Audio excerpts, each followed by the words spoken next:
মিরাজ, এই তোমার মিটিং আর এই তোমার ক্লায়েন্ট। ও আচ্ছা, এগুলাই চলে তাহলে অফিসে? তাইবা, তুমি যা ভাবছো ভুল ভাবছো। আমি কিছু করি নাই।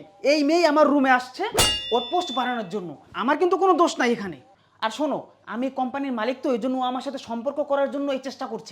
এক মিনিট মিরাজ, এই কোম্পানির মালিক তুমি না, এই কোম্পানির মালিক আমার বাবা। আর শোনো, আমি ভালো করেই জানি এখানে কার ভুল।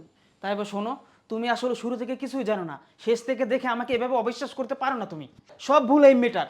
আসলে আমার এখানে কোনো ভুল নেই। আমি তো জানি শুরু থেকে কি হয়েছিল, আর ওনাকে আমিই ডেকেছি, কারণ আমি যদি শুরু থেকে থাকতাম তাহলে আপনারা অনেক কিছু এড়িয়ে যেতেন। তাই এড়িয়ে যাতে না যেতে পারেন, তাই আপনার ওয়াইফকে ডেকে নিয়ে এসেছি। আর সেসব ভালো করেই জানে শুরু থেকে কি হয়েছিল, এখানে কার কার ভুল। আর কি বললেন, আপনার এখানে কোনো ভুল নেই? আপনারও এখানে যেমন ভুল রয়েছে, পাশে যে দাঁড়িয়ে আমার স্ত্রী, ওনারও ভুল রয়েছে। কারণ শুরু থেকে তো পুরো ঘটনাটা আমি জানি, তাই না?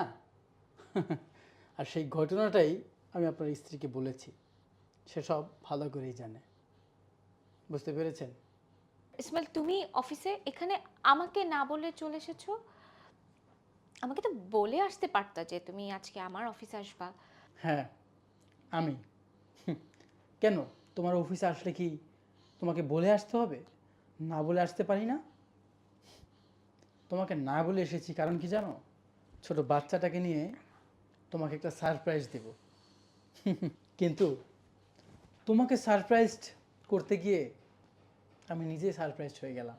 বাহ, আজকে যদি অফিসে না আসতাম তাহলে তো এই লীলা খেলা আমি দেখতে পারতাম না নিজের চোখে, ঠিক না? ইসমাইল, তুমি যেটা ভাবছো সেটা ভুল। তুমি কি দেখেছো আর কি বলছো এগুলো? আসলে ওরকম কিছু না, বিশ্বাস করো, ট্রাস্ট মি, আমি ওরকম কিছু করিনি, প্লিজ। কি বিশ্বাস করব তোমাকে? তুমি বিশ্বাস করার মতো কিছু রেখেছো? যে মা ছোট মাসুম বাচ্চা রেখে অফিসের আড়ালে এসব করতে পারে, তাকে বিশ্বাস করব? যে স্বামীর আড়ালে এসব করে, তাকে বিশ্বাস করব?